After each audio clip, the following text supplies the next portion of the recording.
Hey guys, it's Zach doing something a little bit different for Thursday's episode of Locked On Hurricanes as personal stuff's going on right now. But instead of having no episode, we're going to do the first ever Best of Guest Volume 1 with Mike Maniscalo, Walt Ruff, and Doug Warf. It should be a fun one on a Thursday edition of Locked On Hurricanes.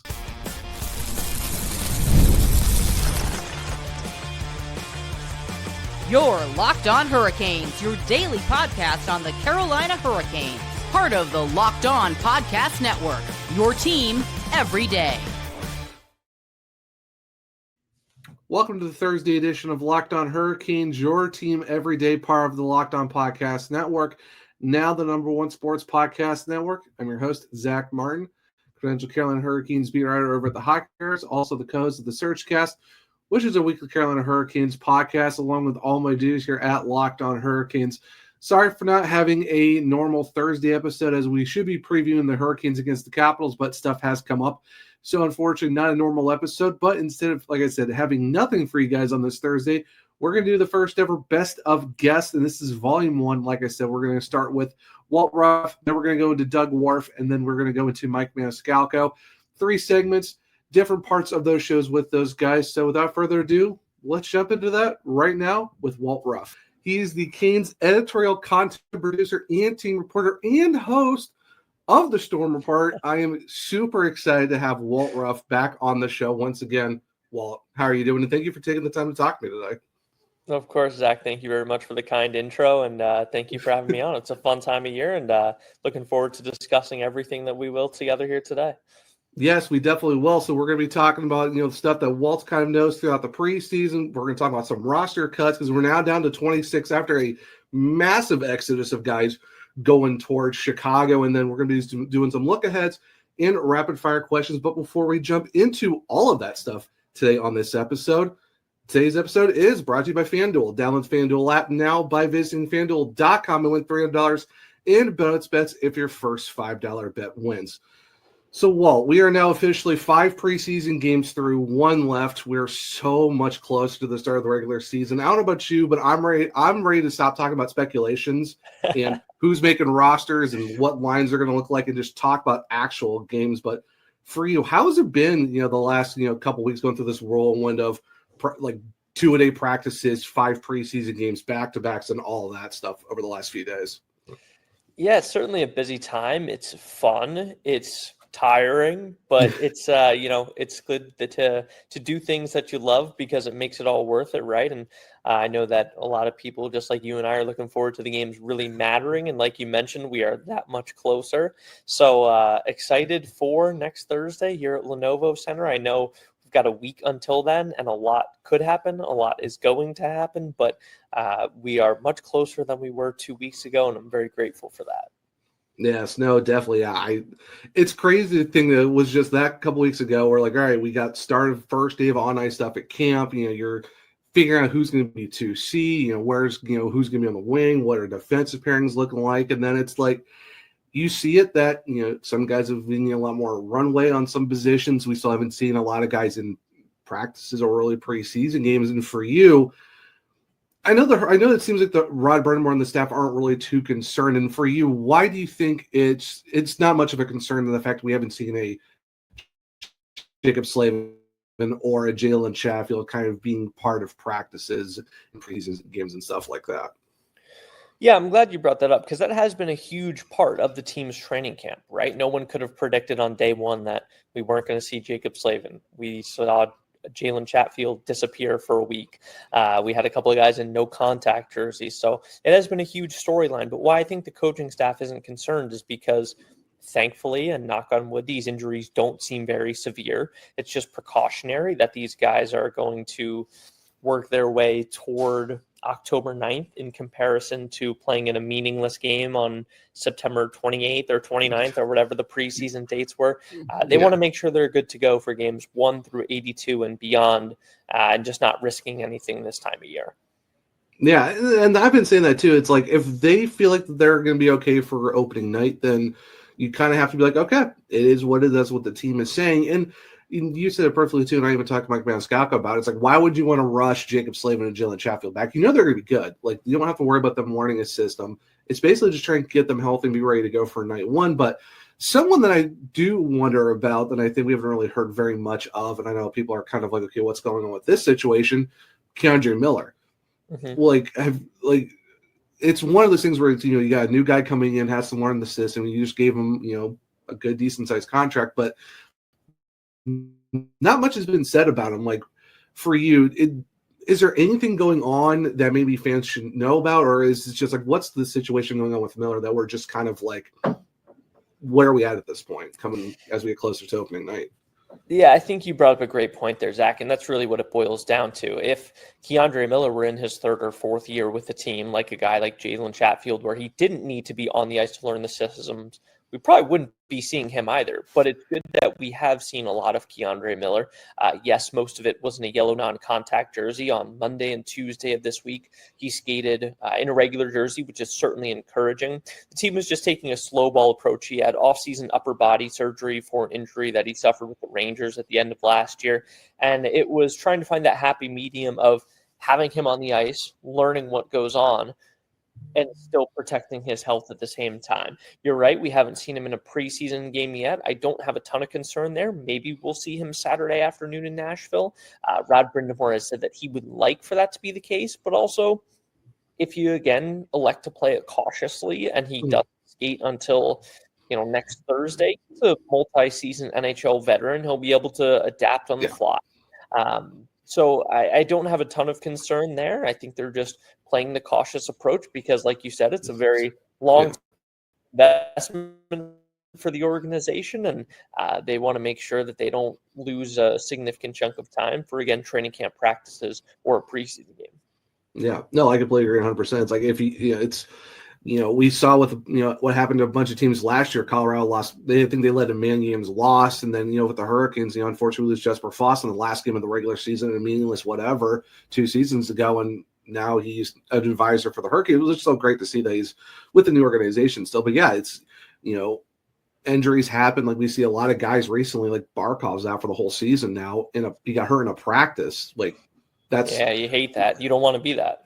Yeah, no, and I think that's understandable where you're coming from the Hurricanes, where it's like, hey, we got to make sure all of our guys are ready to go, because at this point, you made the playoffs 7 times. You kind of feel like, okay, that's just another part of the step for the Hurricanes. Next is going in, winning conference final games, and then go make the Stanley Cup and win the whole thing. So I see where the Hurricanes are kind of like, we don't want to kind of rush guys that we don't need to. But another thing that's been very noticeable, and I think it's why we're so much, is what's going to happen with the second line center position. And I know, coming into it, you kind of felt like maybe just Barry Kotkaniemi was getting another run at it. There was questions that were brought up. Well, it will be Seth Jarvis or Logan Stankoven. Stankoven has played a good majority of the 2C spot within the main group of camp and through a lot of the preseason games. How have you felt watching him play the center role, where he's done it before, but maybe it's just not as much as you would think for someone who's going to be maybe taking on a different role than what he has been early on in his career as a winger? Yeah, I think Logan's done a great job. Rod Brind'Amour has sang his praises thus far, and you're absolutely right. It was a huge question mark, probably the biggest question mark entering training camp. We've seen Logan in 2 games, I believe, in the preseason here, and we've seen him obviously in every single practice working between Andrei Svechnikov and Jackson Blake. And Rod Brind'Amour remains non-committal on how long that's going to last, which isn't all that surprising. But to me, it feels like it's his job to lose. We haven't really seen the line shuffle all that much. It's not as if we're seeing Jesperi Kotkaniemi between Jackson Blake and Andrei Svechnikov one day, and then they're going back the next day. They've clearly given Logan this runway. And again, maybe we'll see another crack on Saturday in Nashville with what should be a more NHL-heavy lineup. But I think if the game started for real tomorrow, I think Logan would be in that spot, and I think he's earned the right to be. Yeah, I completely agree. I mean, the question mark that we've always been talking about is, the Hurricanes have said it. They're looking for a right shot center. Well, there's possible right shot center. I just didn't, I don't think a lot of people thought, it could have been Logan Stankoven, maybe it could have been someone else. But hey, it's never a bad thing to go internal when you have a bunch of wingers that maybe you have a chance to go play center. And speaking of that, now if, you move Stankoven over, you kind of move Jackson Blake, you got Hall, you've got, all these guys. There's the question mark of, with your extras, William Carrier, Mark Jankowski, I guess, when you look at possible 13th, 14th forwards, because we're down to 26 guys, and we'll talk about more about that in segment 2, but what does it kind of give the Hurricanes in terms of, I guess, flexibility to have so many guys that you could potentially throw in there if you need to for maybe strategies at some point during the season? Well, I think what it says to me, Zach, is that they should feel good about their depth. If we are going off of what we've seen at training camp practices thus far, and yes, I know that a bulk of them for him were in a yellow non-contact jersey. If you have a guy, and I'm not saying that this is how it's going to work out, again, we've got a week to go, but if your healthy extra up front winds up being Mark Jankowski, you probably feel pretty good about that, because that's a guy who co-led the team in scoring in the final 19 games of the regular season last year. He came aboard in a trade for a 5th-round pick. You kind of thought you were just getting a guy who would play a little bit further down in your lineup, and it turns out he can score goals. So if that's the guy who's, knocking on the door, not waiting for someone to get hurt, but if he's waiting in the wings for an injury to arise, you got to feel pretty good about that, especially given the fact that, yes, his natural position is center, so that gives you 5 options down the middle. He can also play the wing, too, if needed. So I think the fact that the Canes are going into this season with that depth, and then you still have your call-up guys of, Ray Jost and Juha Jaska, and I know situationally Bradley Nadeau. There's more coming. You should feel good about the roster that you do have going into the season. Now, 100%. It's you think about the times during the Hurricanes when they weren't making the playoffs, and they were just throwing everyone and anyone they were getting into the main lineup. Now you can have this logjam of depth where it's hey, guys have to fight a little bit harder for spots, and maybe sometimes it just doesn't work out. Like for a guy like Bradley Nadeau, who did great, and like I said, we'll talk about him in a little bit. You can feel good about just letting him kind of just do his thing in the AHL at 20 years old. And it's crazy to think that he was pushing that hard, but still has that opportunity as well. Of course, you get Ryan Suzuki that's down there. You got Dominic Fensore, all these defensemen too. So it's good. This is probably the deepest team the Hurricanes have had, and to where it's there's maybe one spot, possibly 2 on the roster, and that's depth. We're not even talking about starting. It's just can you make the roster? I think that's where we're at right now with the Hurricanes, which is not a bad thing to have. No, it's certainly not. You have to have a deep team in order to win games in April, May, and June. We've already brought up the Sasha Barkov injury, but look at how many injuries come up. We've seen it firsthand the last couple of years during the postseason. You have to have these guys who are ready to step in at a moment's notice. And I think coming into this year, if you asked Eric Tolsky and Rod Brind'Amour, do you feel you have a guy who could step up into an important role? I think they would tell you yes. Big thank you to Walt Ruff for joining me back in early October before the start of the season. Here in a second, we're going to talk to Doug Warf and get the whole idea of what the process was. We'll do that here in a second on a Thursday edition of Locked On Hurricanes. NFL Sundays move fast. One big play and suddenly everything feels different. That's what makes live betting with FanDuel so exciting. You're not just watching the game, you're reacting to it in real time. With FanDuel, you can place bets as the action unfolds. Every drive, every momentum swing, every highlight moment. Live betting is best when the game starts to shift, a receiver gets hot, a defense tightens up, or the momentum flips after a turnover. FanDuel lets you jump into the moment. Live spreads and money lines adjust instantly. Player props update as guys heat up. You can bet next touchdown scores, drive results, totals, and more. It keeps you locked into every snap, every drive, every possibility. So, if you want to be right in the middle of the action this season, visit FanDuel.com and place your NFL live bets all season long. FanDuel, the game moves fast, and so can you.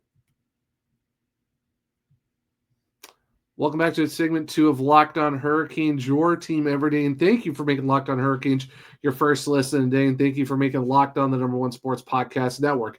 You already live your team every day. Now take it up a level and go ad-free. Join the Everydayer Club today and get Locked On Hurricanes with no interruptions, members on the Discord access, and more, all for just $5 a month or $50 a year.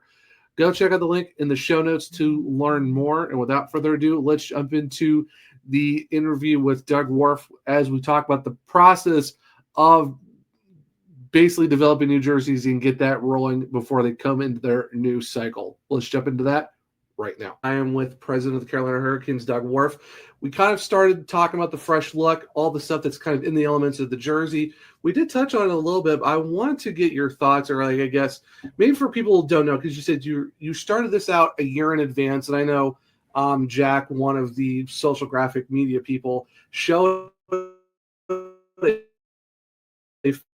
photo of him and Shane Willis kind of like trying to measure out measurements and stuff like that. What's kind of like the process that it takes to do that? Like you said, it takes a year to go from that to where it is now is video and release. Here's the jersey. Like, what's that like? Well, I think I can tell you what the traditional is, and I can tell you sometimes we aren't always traditional. But it is a very long process. So you're usually looking at probably 18 months before launch, maybe even 2 years before launch, you start to look at them. Typically, the league likes to have you locked in to a change at least 10 months prior, but they aim for 12 months prior. So the reason you're doing that is because of video games and ordering, and a lot of the stuff we're looking at, we already look at what the 26, 27 early merch orders are going to look like. The suppliers, the makers need to know that we're going to change X this or how those things are going to look. So you have to make those decisions pretty well in advance. And then it kind of goes into this, you almost forget about it, right? Like you do a lot of work the summer prior, you get everything done, and then it's, almost 12 months later, you go to launch the jersey. So it's kind of a fun process. Usually you work in tandem with the NHL and Fanatics. Typically the team will come to the league and Fanatics and say, hey, we want to change our home or our road or however we're looking at it. And here are some elements we'd like to incorporate. From there, it can be internal where you create some designs. It can be Fanatics led, or it can be third party led. There's a lot of different ways to go about it. But typically you kind of get like let's get it down to 1 or 2 prototypes. And then at some point, the league and Fanatics will make a literal prototype to send to you that you do those tests with. And that's where you look at how does it look on camera? How does it look if we're skating? How does it look in lights? And you may usually change things. You change widths of stripes. When we've done this before, does it have laces or not? The thing that I think people don't realize is how much time we all then put into, is this 4 inches wide or 4.5 inches wide? Right. Does this come to a V here, or is it a hard line? All of those things that you probably don't put a ton of thought into, we pour over, at least people on our teams pour over. And then you get a final. And actually, this was the final prototype we received from the league probably 10 months ago. If you agree with it, then you sign it, send it back. It gets signed here. So this was from 12/9. So from December 9th is when we said, yep, this is what we want to roll with. And that's kind of the process in a whole. We were pretty close on that prior. We'd already said yes to one, but they make one jersey that will live as what's the kind of the true final, which is, it's a fun process, but it's very long. It's very involved. And that's just making the jersey, not launching the jersey. So. No, right, 100%. Yeah, it's crazy thing about it. Like because I talked to Dan a long time ago, and he's like, yeah, it's a process trying to, because I know like the league has to have a certain number of years you have to run with their jersey. It's not like you can just keep swapping in and out. Like for people who don't know, like what is the typical window of like this is your jersey for X number of years before you could even think about maybe doing a different one? Yeah, the league likes at least 3 years. And I think even from a team standpoint, you want to do that. And, I had some fans hit me on social media asking questions. We learned early on from others that you don't like to make minor changes because people see that as a cash grab. If you just took this and, hey, let's change out these 2 shoulder patches or whatever it might be, they don't like that. So when you do these types of things, you try to find something that can last at least 3 years, if not longer. But that's what the league's charging with on your home and your away. Third jerseys, they ask for that. I think people play with those a little bit more, but your minimum target's probably a 3-season wear. No, definitely for sure. And you did mention earlier like that there's a traditional way of doing it, but you guys did it a little bit different. In terms of the Hurricanes, what was that little difference of the process that you guys went through compared to maybe what some teams or what fans might know as traditional progression? Well, I think that the spectrum is pretty wide there. Right. And it's funny too, I went through this whenever 2013, 14, when we redid one. I was kind of like Dan. One of my last projects before I left last time was what's the current home or the current red home jersey was the last thing I signed off on before I left last time. You go through those processes and you realize that even when some people say, hey, this Montreal has the perfect jersey set and they're inverse. It's like, well, they're not really inverse. The striping's different. This is different. Yeah. But they use the same crest and they use the same shoulder logos, and so it feels inverted. I think there's an early model that is, hey, home is road and you just flip it for white, and that's what makes it. I think there's a lot of people who, I saw a lot of our comments of you, quote unquote, identity crisis. That makes me laugh because I don't think yeah, like at all. But I appreciate the point, but I totally disagree with it from a standpoint of, yes, we have 3 different jerseys with 3 different crests. Yes, our primary with red, white, and black is currently not on any of those 3 crests. Like I get some of that, but at the same time, I think that's kind of fun to kind of where we are. And I like the fact that there is a variety there. And I like the fact that our red and black primary, when you look at it, you still know it's the Hurricanes. So to me, it's not a brand identity issue. But I get that some people want that red, white, and black primary on the home, the road, and the third. It's just the other elements you play with. I don't think that will really ever be our team, or at least not as we're constructed right now. So I think that's a fun piece to play with.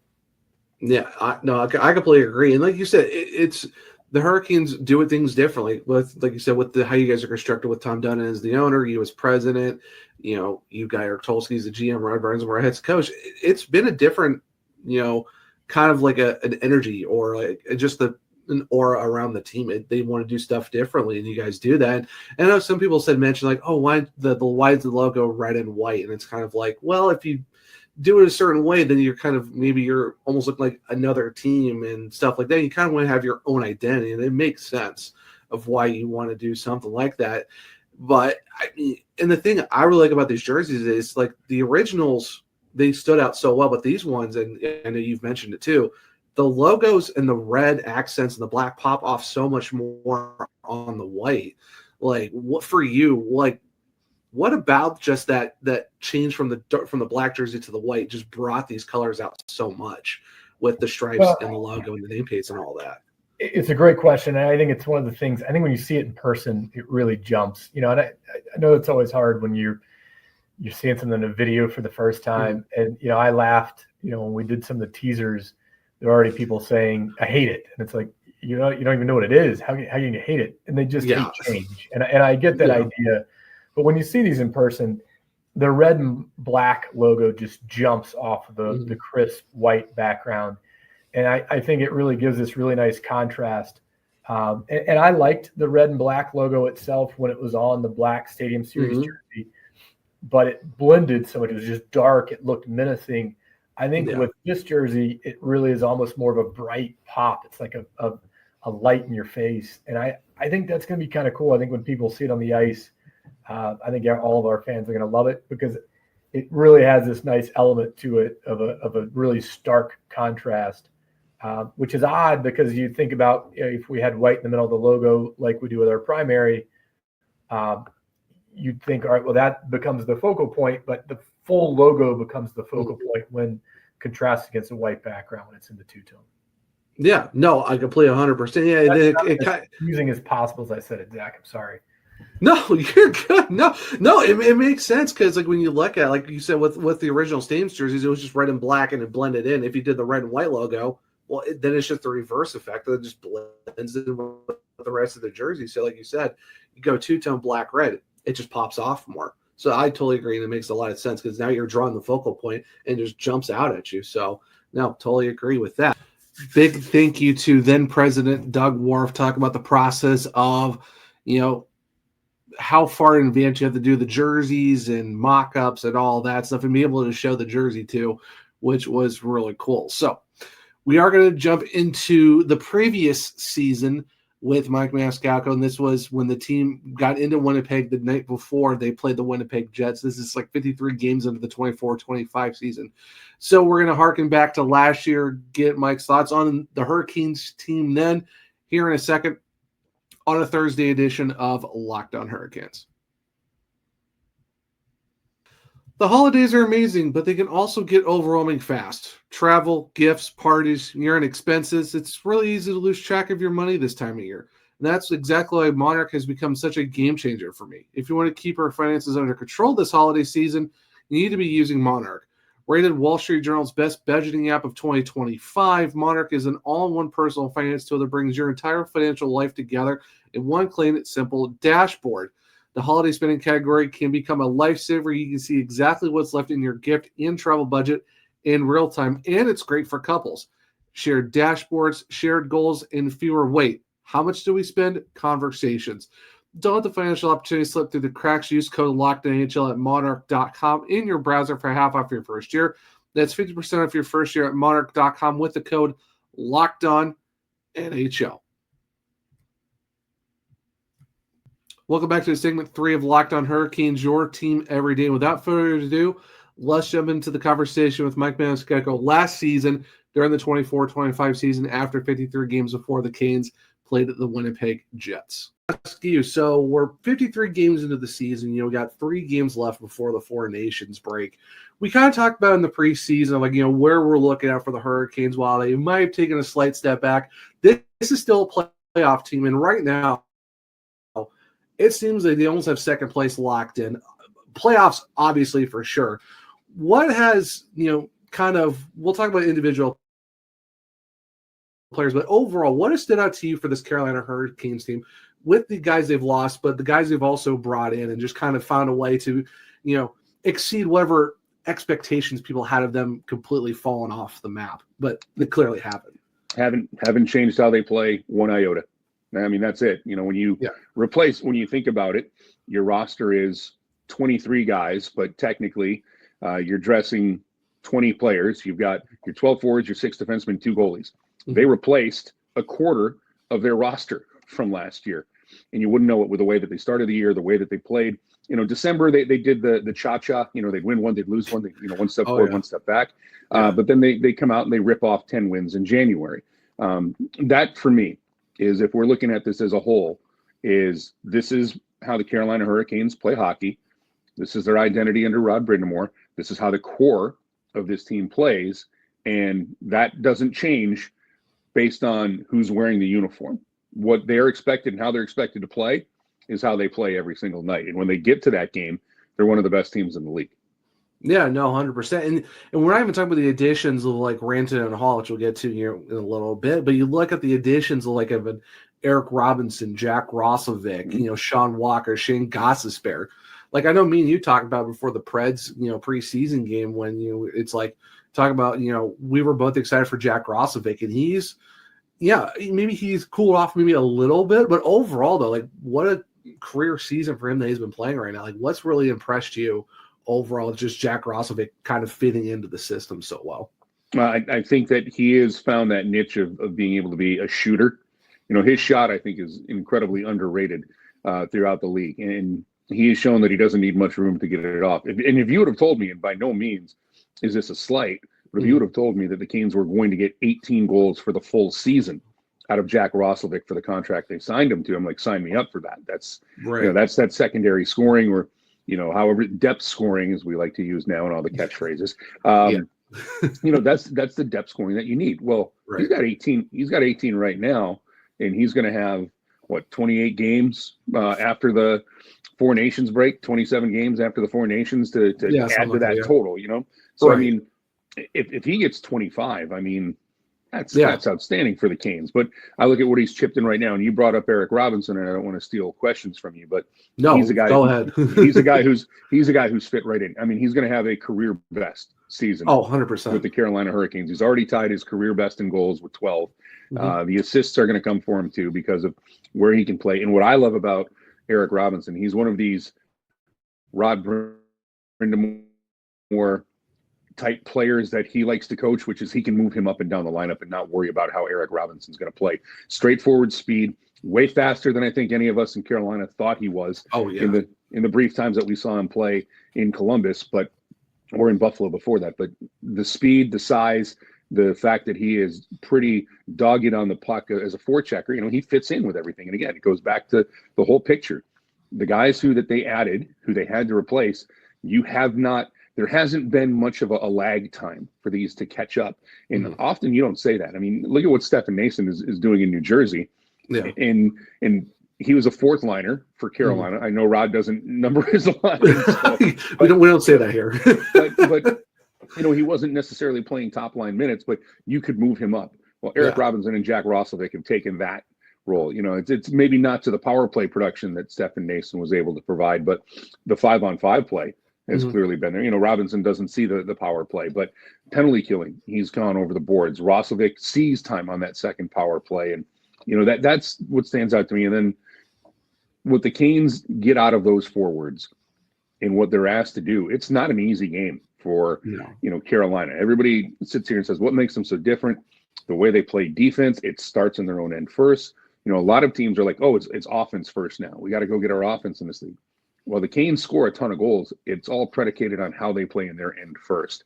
And you get that buy-in right away, and that's why you've seen the Canes have the record they have right now. And if it hasn't been for a tremendous run, and I'm not taking anything away from the Washington Capitals, you take a look at the path that the Canes are on, really hasn't been any different than the last 4 or 5 seasons, Zach, as far as win total at this point in the season, or point production that they're getting, or points percentage that they're winning at right now. So it's just been a great year for the Caps, and they're keeping the Caps within shouting distance. I like to say whispering distance. And you said something a little bit earlier.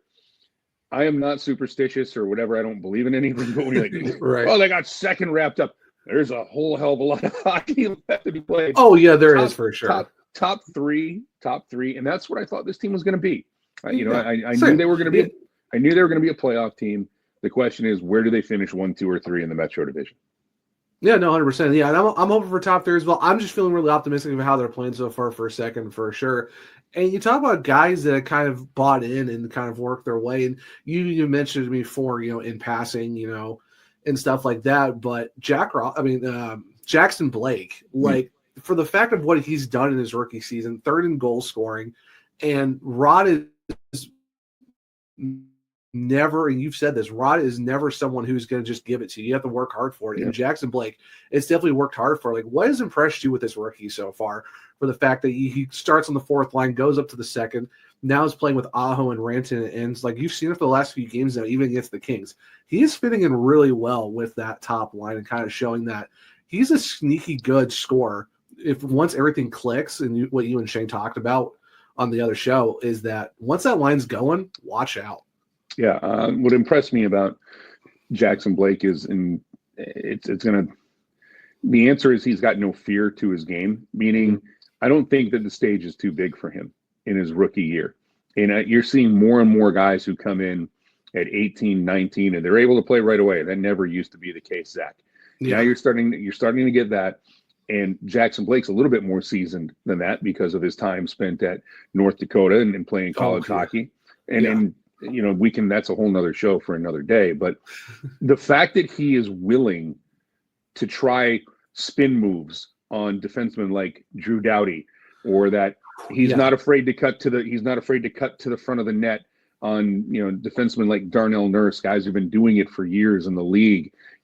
That to me was what stood out. And now the last few games that I've watched, his hands, when he gets the puck and he's able to move it and create separation between him and the defender, and some of the passes that he's made, that's what's really jumped up. And I think that comes with the confidence of it's a football coach who told me this one a long time ago about teams and players. You don't know you can do it until you do it. Mm-hmm. Well, Jackson Blake isn't trying to go, I don't know if I can do this. He's doing it. Yeah. And then he finds out this move works, this move doesn't work, and you go on from there. And he is a smart player. Being around the game, having his dad in the game as long as Jason Blake was in it, I think is really a huge benefit for him. But those are the things that stand out for me about Jackson Blake right now. Yeah, no, 100%. I mean, heck, he was a Hobie Baker finalist with 60 points at, like you said, North Dakota for a reason. So there you go. And he just fits. his body structure and just how he plays his game fits Rod Brind'Amour's system as well. So two guys I want to go over real quick before we go into our first break and then talk about, moves that, could possibly be working out for the Canes if they do. But what are your thoughts so far on Mikko Rantanen and Taylor Hall? I know we've seen them in different, I know we missed Hall for their first game back in Carolina. Rantanen was there and stuff like that. But what has really impressed you so far with these two, even the fact that we haven't really seen them in very many games each so far? I mean, the sample size is 4 games, Zach, so I can't really sit here and tell you, let's get in depth on it. But they are just from what you've seen, I guess it was more so. they are as advertised. That's what impresses me. Mikko Rantanen is as advertised. He is one of the top, if not the top, power forward when it comes into combining everything that you want in the National Hockey League. And for me, from a man that size to have the speed, but then have the hands in close. And I mean, he should have about 4 or 5 assists already. It's one of those, if you go back and look, and part of it is, sometimes you're adjusting and you're playing with new players and guys aren't expecting a pass when, he can make it. He can do all of that. And for Taylor Hall, for me, what has impressed me for where he's at, when he was in Boston, when he went there, he was just a contributor, but he was, not counted on to be one of the top guys. And when you have Bergeron and, when Krejci was there before they retired, but, then you got David Pastrnak and Brad Marchand. He wasn't counted on to be the guy, just be a guy, go play with Charlie Coyle or go play, with whoever. Then he goes to Chicago trying to keep the career going. And you see sometimes when you get to those teams, you're giving your best, but how the situation is going to go. He gets back here into Carolina, and for me, he was a guy who I always looked at. Well, Taylor Hall's an offensive player, right? He's gonna come in, he's gonna score points. 2018 Hart Trophy winner for the MVP. Yeah, how good he is getting back into his own zone, and it's just been 3 games because he missed the one. Right. But the way that he is bought into the system, a lot of times when you get the veterans, the guys who've done it, I've done this 15 years and this and this. He's all about, okay, what do you need me to do? Yeah. How can I help? And it's early on. And again, super small sample size, but the best thing I can say about both of them early, Zach, they are as advertised. When you talk about their strengths, they've in 3 games for Taylor Hall and 4 for Mikko Rantanen, they're exactly what they're supposed to be. Yeah, no, 100%. You hear from Taylor Hall himself. He wants to stick with one place, and he hopes it's Carolina. So if it works out with the cap going up and, wherever he's comfortable with and the Canes want to work it out with him, would not be upset you see Taylor Hall in that second line, however that kind of works out, or top 9, or however you want to figure that out. For sure. And Mikko Rantanen, it's a small sample size. Everyone's already comparing him to Nietzsche, but it's hey, let's just pump the brakes. It's 4 games, new system. After a decade in Colorado. Let's cool the Jets a little bit. It's not instant here. No, but that's what you do with trades. Trades are comparison right off the bat, and everybody has to win a trade in 5 seconds after it's made. So again, everybody, let's just calm down, see where this all goes. And Marty Natchez or Netches now. I'm not going to go down that road again. Don't worry. We're not. But for Marty's always had the skill. Always. It's that never been the question. The question for him has been putting it together. I hope he goes and tears it up in the Western Conference and turns into that player. But again, to get something great, you have to give something up that is comparable, or the other team will want to justify, we got to give up Mikko Rantanen. Well, you better give us something that makes it worth a while. So, I'm not sneezing on Jack Drury either. I'm a big fan of Jack Drury and his game and the player that he's turned himself into. So, it's one of those things. Again, everybody wants the gourmet meal out of the microwave. 5 seconds. 5 seconds after the trade, Zach, you've got to grade the trades, right? Grade the trade right away. Well, haven't seen anybody play with anybody yet. Have no idea. A-, B+. Let's go arbitrary. Rarely do you see it. Let's find out. This trade will be judged, by the way, on the Canes postseason run, and then does Mikko Rantanen stay in Carolina? That's when the trade will officially be judging. Same thing for Colorado too. They've got Marty under contract next year, but they have, after that, they got to figure something out with him. So we'll see how that goes. But no, early returns are exactly what you would expect them to be, I think. Big thank you to Mike Maniscalo last season, and crazy to think about now at that retrospect of the trades that went on and the trade that hasn't even happened yet with Rantanen and Stankoven and all that stuff. But definitely was a fun episode, and hopefully I hope everyone enjoyed this, best of guest episode. Sorry, it's not a normal episode that we were able to put out for you guys for Thursday, but don't have you guys have nothing for Thursday leading up into the game for the Hurricanes against the Capitals, but want to do something different, a little fun to kind of, as a placeholder until we get back to our normal stuff on Friday. But hope everyone enjoyed the Best of Guests Volume 1. Let me know in the comments what you think, what other guests throughout the time as I've been host since late April of 2024. Let me know if there's other guests you want me to bring on, or, want to see a best of episode and stuff like that. But let me know. It's a lot of fun doing this. Let's see if we do this more in the future. But until then, guys, this will be the Thursday episode of Locked On Hurricanes. Thank you for making it your first listen today. Make sure to subscribe and follow to the podcast to get all the latest episodes. Also, did Locked On Hurricanes make your Spotify Wrapped? Prove it on social media. To secure a free month of our brand new Every Dare Club, just tag our National Locked On Podcast Network account on any social platform and we'll drop you a code. Be one of the first to join the Every Dare Club to get your favorite show ad-free and exclusive access to the members-only Discord channel. For those of you on video, we send you to the first ever 24/7 National Locked On Podcast Network YouTube channel. On audio, make sure you make your second listen to the NHL Game Night on Locked On NHL. If you want to keep up with me, I'm at OneTrueZach on X. The podcast is LO_Hurricanes. I'm also on Blue Sky, Zachary Martin, where if you click the link in my bio, you can find all of my written content at thehockeywriters.com. If you want to check out my other podcasts, it's the Searchcast on all podcast platforms and on YouTube. For Locked On Hurricanes, we're on Spotify, Google, Apple, iHeartRadio, wherever you listen to your podcast. Make sure to leave a 5-star rating and review because I might just read it on the show.